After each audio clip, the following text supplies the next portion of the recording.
Welcome. Tyndall Lock Picker here, TLP for short. What I got for you today is your basic master lock number 5.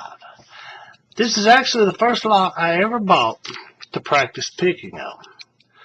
Still have the key. Alright. Now, let's see if we can't pick this.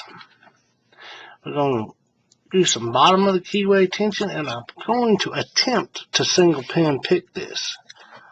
Now, remember, I'm a newbie, so show me a little mercy.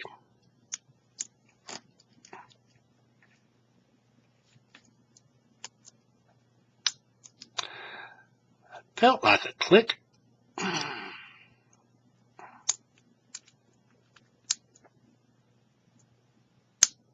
Definitely a click.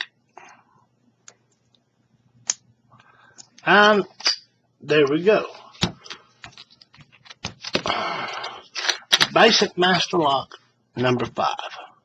Highly recommended as a beginning lock to practice on. Very large, and it's easy to feel the pins. But with that, I'll say, keep it safe, keep it legal, and good picking. TLP out.